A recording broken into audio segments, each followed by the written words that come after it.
Retro. Yeah. Electro. Tech. Oh yeah. Hey, turn the lights back on. Wow. Retro electro tech. When real audio ruled the world. Well, hello there, ladies and gents, and in particular, all you hardcore Sansuians. This is Retro Ernest of Retro Electro Tech, and here on the bench today we have the famous Sansui 9090DB as in Delta Bravo, and this heavyweight champion comes stepping into the Stereo Wars ring, packing a punch of 125 watts per channel into 8 ohms to rattle your bones and get your knees a-knocking and your neighbors squawking. And I believe this unit here was produced in the late 70s and had a production run of between 1976 and 1979 or thereabouts. Okay, so why is this big bruiser on the bench? Simple. The owner wants me to go through it and make some recommendations as to what can be done to bring up the reliability factor, future-proof this unit because he's going to use it as a daily driver. So, in doing that, of course, as I often do, it's very routine stuff.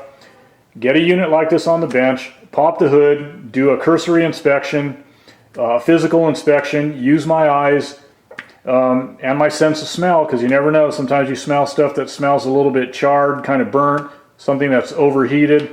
Use my eyes, look at components, see if anything looks stressed out, discolored, cracked.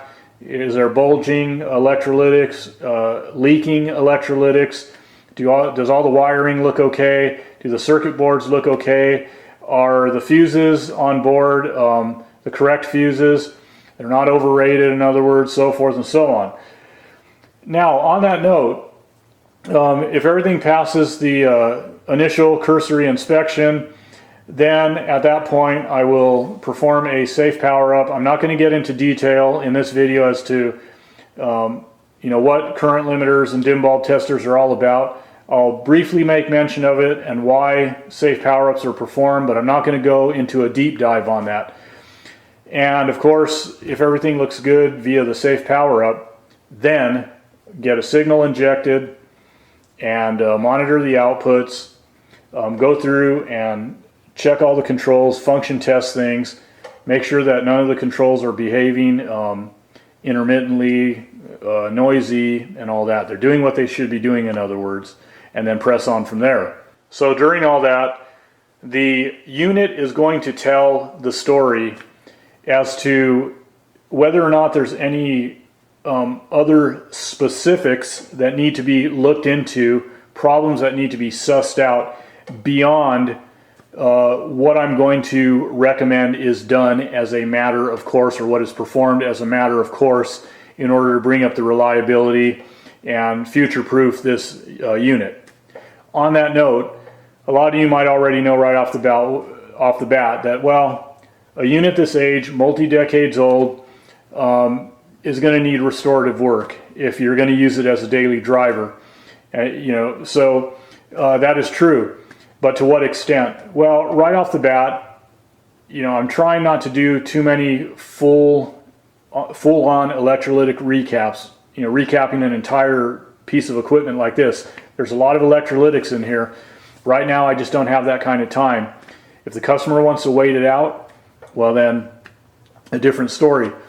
But at the very least, I am going to recommend, as I always do, for the sake of my time and for the sake of the customer's budget and just putting the money where it really matters, the power supply, get that bolstered up, okay? Because the power supply is boom, boom, boom, boom, the heartbeat of the unit. Without a heart, nothing else matters. So bolster up, freshen up the power supply. While I'm doing that, I will of course go through and tolerance check components within the power supply. Give the power supply a good makeover, a good clean bill of health. Same thing with the amplifier sections, amplifier boards. get the old electrolytics out of there, go through and tolerance check components, make sure everything is working like it should. Also check the transistors that are on board, drivers, pre-drivers, that sort of thing. Make sure that those that are on board are not on the poop list of the variety that, now that they are as old as they are starting to become problematic, get noisy. They start to get a bit snappy, crackly, and poppy, and hissy, and all that stuff. So just want to see what's on board and go from there, and decide whether or not to get certain types of components out of there other than electrolytic caps, is what I'm trying to say. So again, if there's an active problem though somewhere, something that goes beyond the routine bolstering up of the power supply and removing the old electrolytics, same thing with the amplifier boards. If there's something that goes beyond just those routine recommendations, well then I'll suss it out and hone in on that. But that's where I'm going to start right off the bat. So all that said, let me go ahead and get the hood popped on this thing and let's get started. Okay, so something I want to mention before I remove the top. The customer has refinished this. There is not one single nick, not even a pin-sized nick on this thing anywhere. So in handling this, and a lot of you know because I bring it up in videos that I'm very meticulous, very conscientious when I handle people's equipment, generally speaking. Even if a piece of equipment comes into the shop and it already has some scratches and nicks on it, I don't add to that. But when something is this pristine and literally does not have a nick on it, not even a pin-sized nick, you take every measure possible to keep it preserved. Now I have a lot of moving blankets that I keep in the shop for that very purpose, and I have other things I could use to pad equipment. But once I get the screws loosened up on here and get them removed, I'll go ahead and just drape this moving blanket over and pick it up and carry it over to the shelf. The reason why, well, I'm human. If I turn around or if I go to insert this, this cover where I'm going to store it on a shelf, what if I was to bump the metal rail accidentally? Because again, despite how careful I am, I wouldn't want anything to get nicked. So, and you never know. Things just happen. Accidents happen. Something can fall. Something can, you just never know. So when you're dealing with things like this that are just extra pristine, even though I treat everybody's equipment with equal respect, you especially have to be very mindful when something comes in and it doesn't even have like I said, it doesn't even have a nick on it, not even a pinpoint nick on it. So that's how clean this refinished cover is. So it's just something I want to bring up. Now, everybody, you handle equipment the way that you want to handle equipment. Those of you who work on this equipment, I'm not imposing my will on anyone else, but these are just pointers I bring up, things to think about, because some people are very particular about their prized collectible gear. So anyways, let me go ahead and move on. Okay, now she's getting naked. So from what I can see so far, everything looks okay. It's going to take me a little time to go through here as I perform a bit of a deeper inspection as I move along. I really want to check things out in detail, but from what I can see, just based on my cursory look in here, I don't see anything alarming. There's a little something down in here. I don't know what this is, like a little piece of yeah, it looks like a little piece of styrofoam or something that ended up in here. I don't know how that ended up in here. If there's no sign of any rodent activity, no chewed wires or anything that I can see, at least on the top side here. So all of the components that I can see right off the bat, I'm looking at the various electrolytics. And it kind of helps for me just to kind of go through and literally kind of touch them. That way I don't miss them. And from what I can see, these electrolytics seem to look okay. I'm going to get this cover off of the driver board here in a little bit and get it pulled out and so forth. A little later though. But I don't see anything alarming going on with bulging or leaking caps. I don't see any components that look overheated. I can't really see anything right off the bat that that looks crispy or anything, or cracked or whatever. At least not that I can see so far. I don't see any damaged wires or anything like that. Yeah, I think that things are looking okay on the top side for now. Let me go ahead and get this thing. There's some dirt, some dust in here, as would be expected. It's a little crusty in here. It's going to need a good clean out. But other than that, I don't see anything that really stands out and screams at me. So let me get the bottom panel removed, and I want to take a look underneath and see what's going on. And here we are around the back.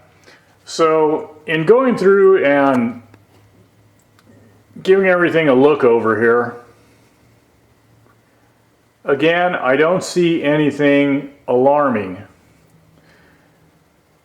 So here's our main filters tucked away in here,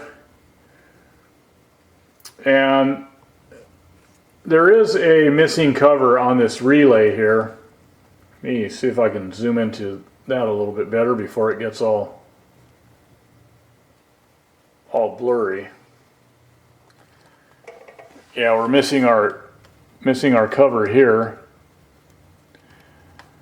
So obviously at some point I will be checking this relay anyways and pulling the contacts, checking that out, and maybe I can dig up another cover. I know I have some miscellaneous relay covers here and there. I don't know if I have one that's going to fit this. I probably do. I don't know. We'll see. And then here's, let me zoom back out. So right off the bat, I don't see any wiring that looks to be in bad shape. From what I can see of the solder joints on the back of these boards, I don't see anything that really pops out at me, although I haven't gone through with the magnifier yet and really check things out, which I'm going to do. I'm sure this is going to be a multi-part video, so I'll probably touch on that more on camera. But other than that, like I said, based on what I can see here, it doesn't look like anything too bad. So yeah, here's all the various boards and that I'm going to have to remove to gain access to the controls and just get everything cleaned out, and of course get these boards out of the way so I can pull the the main filters out and all that jazz. So typical stuff. And otherwise, let me get resituated here. Okay, and here we are around the backside. Everything looks good back here. All the speaker terminals. The line fuse is correct. 250 volt, 10 amp fuse. All the inputs look good. They're actually pretty shiny. They look good. And all I'm doing now is just going in. There's fuses internally as well inside. So I'm pulling the fuses, just taking a quick look under the magnifiers so I can read them, because my eyes. So I'm making sure that we have the correct fuses and just spot checking them real quick. Make sure all the fuses are good. So I'm just going to go through and do that. Just let me quickly check out these fuses here. Oops, one rolled under. Oh, of course you have to roll underneath the let me fish that out real quick.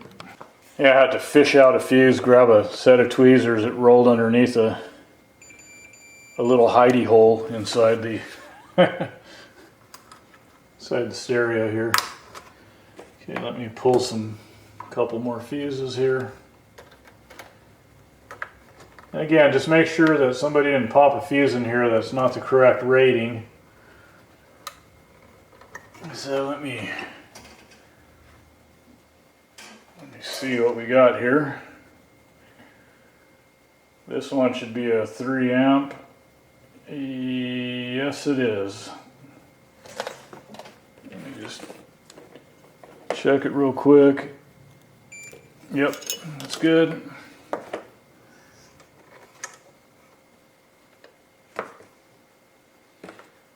Alright.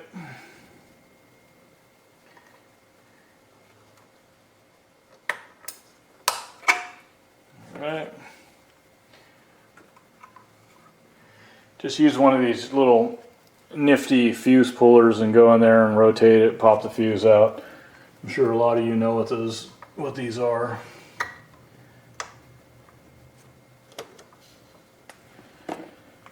Alright. That one there should be a 10 amp 250. Is it? Yeah, somebody put an 8 amp in place of a 10 amp, but that's okay. See how it works. It's better than sticking an overrated fuse in there, that's for sure.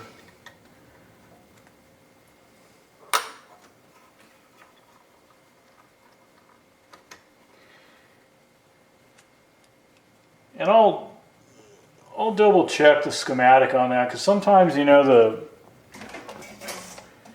the printing on the board says one thing, but the schematic says another. And let me see if this one should also be, according to the circuit board, should be a 10 amp. But the one right next to it was an 8 amp. Yeah, as is this one. So I'll look at the schematic when the time comes. Being that these are underrated as opposed to overrated, I'm not real worried about it at this point. So I'll see if in fact a 10 amp is supposed to go in this position instead of this 8 amp. But otherwise, all the fuses look good in here. All the fuses look correct. None of the fuses are open, so that's a good sign. We don't have any of that going on. So that tells me that it's time for a safe power up. Okay, so I'm getting ready to fire it up on the current limiter. Let me go ahead and briefly show you what a current limiter is, and I'll discuss very briefly what it does. Okay, so this funny little box you see here with the 3 light bulbs and the 3 switches on the side and the 1 main bypass switch here, and your receptacle, of course, is a current limiter. And it does just that. It limits current. It's also called a dim bulb tester because the luminance or brightness of the bulbs will indicate how much current is being drawn or how much current the device under test here, the receiver, is trying to draw. And the way that it works is, in brief, it starves the device under test of current in a controlled manner. I'm controlling it via the switches. The switches allow me, if I turn a switch on for a particular bulb, you notice there's 3 switches, 3 bulbs.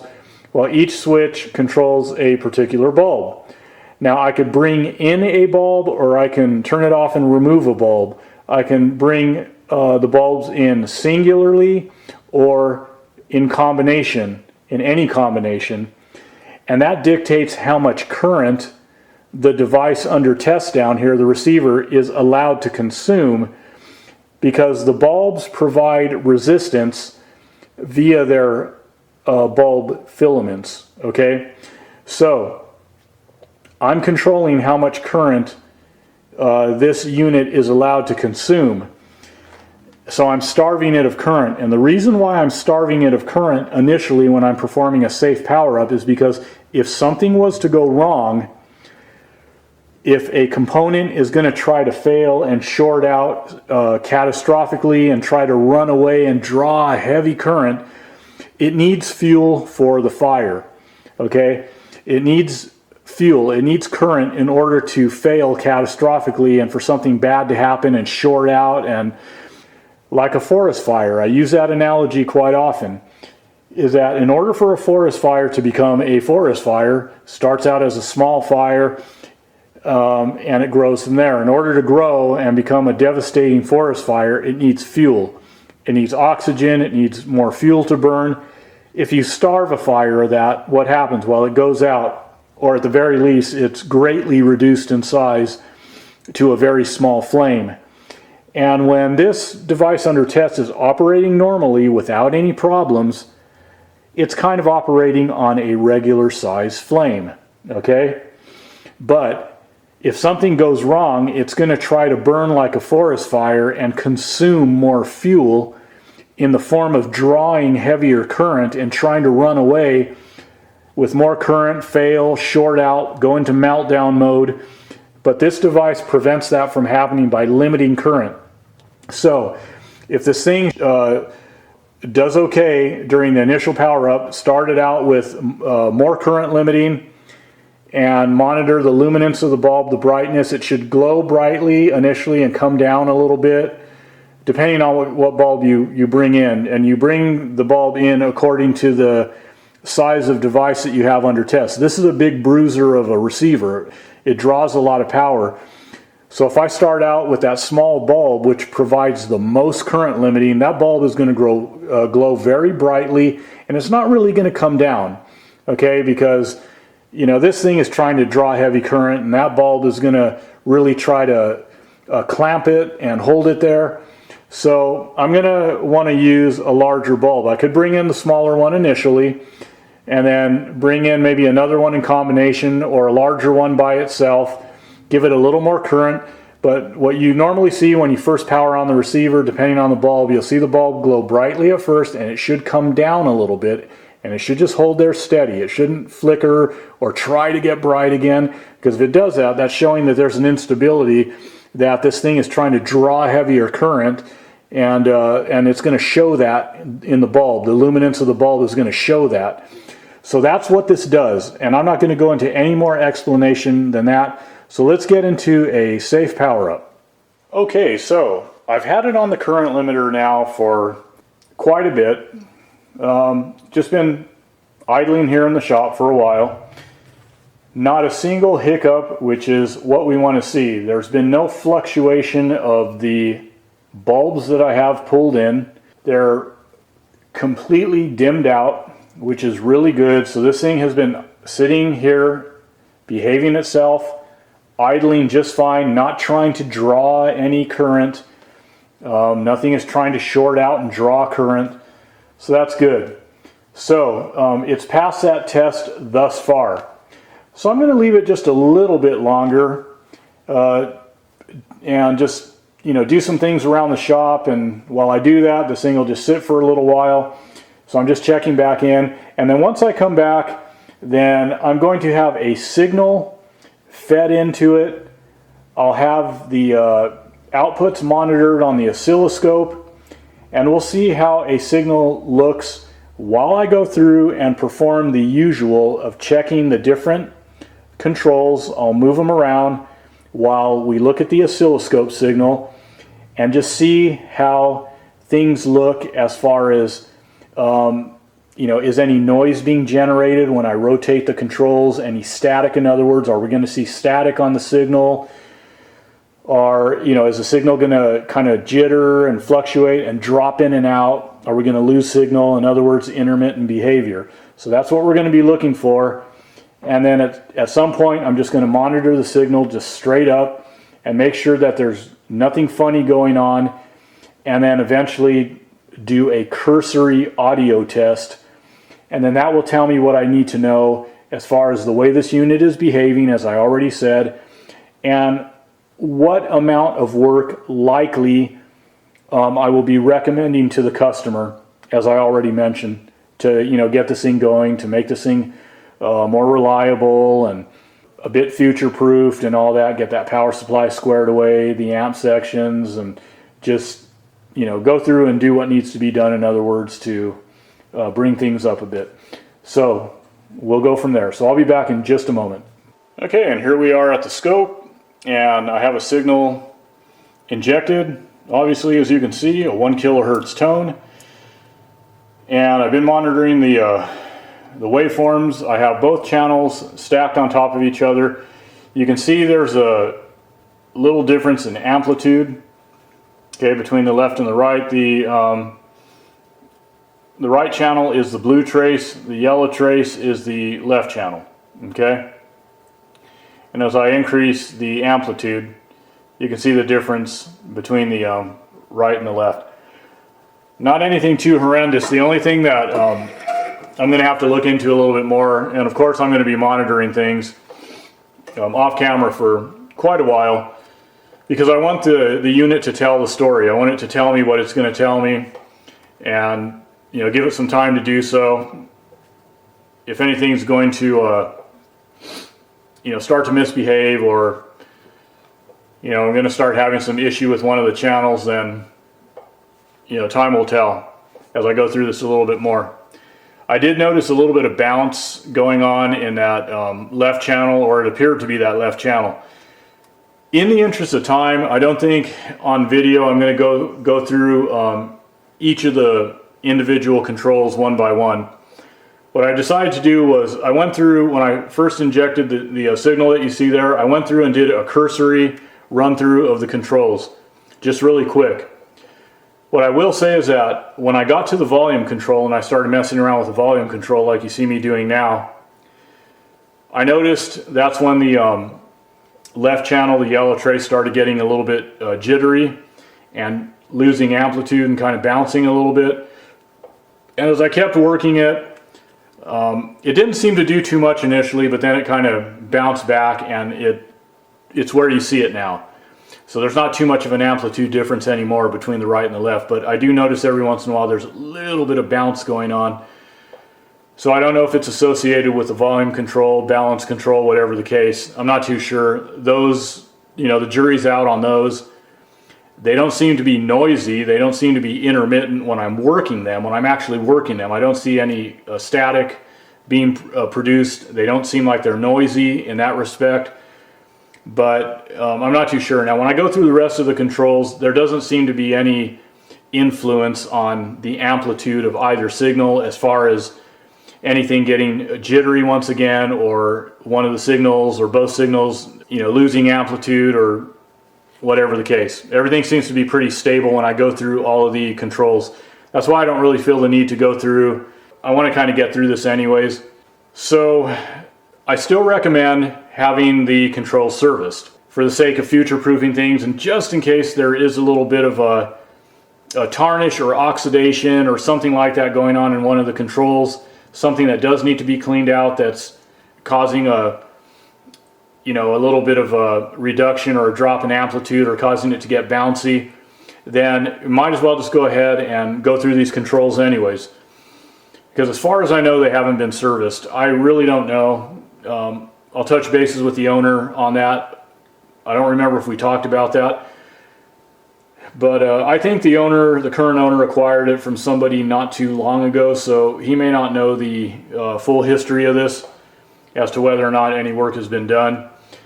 But just for good measure, it would be a good idea if I go through and do a thorough servicing of the controls. And of course, multi-flush them out and then add the appropriate lubricant. So what I will point out though is that I think that what we have going on is just some components that are tiring out, old caps, old electrolytics, maybe some leaky transistors, or a leaky transistor, a transistor that's starting to tire out and behave a little bit funky.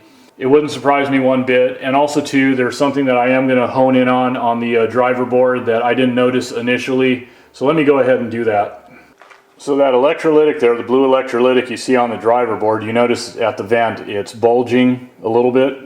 That's on the right channel, but nonetheless, it just goes to show you, these caps are showing their age. That's the point. And just because the right side cap is bulging doesn't mean that there's nothing going on the left channel, as far as one of the caps with a high ESR or a capacitance issue or a leakage issue or a transistor or something like that might be responsible for that left channel getting a little bit bouncy. If it isn't in that volume pot or something else in the controls causing that. What I am going to do, and probably not in this video, in the next video, as I start going into things a little bit more, I want to go ahead and check the preamp section versus the main amp section and see if I have that same behavior on the left channel. See if we have more symmetrical amplitude on both channels. If that's the same situation on the preamp side of the tracks versus the main amp. So I'm going to do that in the next video. I don't want to do that now and make this video too horribly long, because I pretty much know what direction I need to go with servicing this unit anyways. So that's not really hinging on that one way or the other. But let me show you the other identical cap on the other side of the driver board on the left channel. So take a look at that once again. You can see the bulging at the vent. Now let me switch over. And there we are. You can see how flat that cap is at the vent there compared to the other one. So again, just a good example of why you go through the inspections, and sometimes you will miss something like that on the first go around, but as you start to get into servicing a little bit deeper, like I'm starting to do now, and look at things a little bit more, you start to notice stuff like this. Okay, so in conclusion for this part 1 video, and I say in conclusion because I've decided that I don't want to go into any audio testing, really, not at this point anyways, because with that bulging cap on that driver board, I don't want to run this anymore at this point. All I'm doing now, and just real quick before I conclude this video, and I'm going to just mention a few more things before closing it out, so go ahead and stay tuned. I'm not going to close it out right away, but I'm just taking a quick look at our DC balance. This is our right channel here, and we're looking pretty good. We're only at, it's bouncing between whatever, 5 something, 6, 7, whatever. It's bouncing around a little bit, but for the most part, 6 or 7 millivolts, right around there. So it's low. So let me go ahead and swap it over to the left channel and see what we've got there. Make sure we're all right, and we don't have any alarming DC offset on any of the channels. And as you can see, we don't. Okay.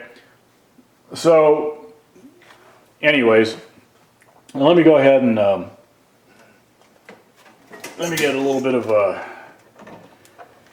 light back on the subject, and then I'm going to go ahead and shut this unit off. So like I said, guys, I'm going to go ahead and just wrap this one up. My strategy really hasn't changed as far as what I want to do initially. I just want to go in here, and I do want to service those controls. I'm going to go ahead and pull the driver board, and I want to just get that power supply, because these are things I'm going to do anyway. So I want to get the power supply all bolstered up, freshened up, like I said, and take care of that driver board, get those caps out of there. And then, again, I will check things out when I feel a little bit better about powering this up again and running it for a while. Because if there's a problem I have to suss out, something I have to trace out with a, maybe a transistor that's getting leaky and causing a problem, or something else, maybe a connection issue somewhere else. And like I said, I also want to check the preamp versus the main amp and see what we got as far as signal amplitude. But I feel better about running the unit after I've already taken care of those problems. I don't like that bulging cap like that. I don't want to keep running it. So there you go. So that's what I'm going to do, and then I'll roll some footage when I go into sussing out the preamp versus the main amp, and when I start going into doing a little bit of recapping on this and cleaning some things up. And obviously, while I'm doing that, I'm going to go through and tolerance check various components and see what kind of transistors we have on board and how things are looking. If need be, I might pull some of those and check them out, check them for gain and leakage and all that. And if I have to replace them, then I'll replace them. But okay, everything's looking good otherwise, though. I think this thing is in pretty good shape, other than a few little things that need to be squared away. Just stuff with age, the usual stuff. But otherwise, it doesn't look bad. No one's been in here. No one's molested this thing, and I could tell it hasn't been screwed with. Everything looks pretty good. So, like I said, once I feel a little bit more, a little bit better about keeping it powered on for longer periods of time, if I have to suss out another issue maybe, or just for the sake of audio testing, bring it up. Really crank it up and get into some audio testing and even power testing, see what this thing is putting out. I don't want to do that right now. So anyways, guys, as I always say, peace, love, music, and the vintage audio that brings it to your ears. Till next time, y'all take care. This is a poor man's shoe production.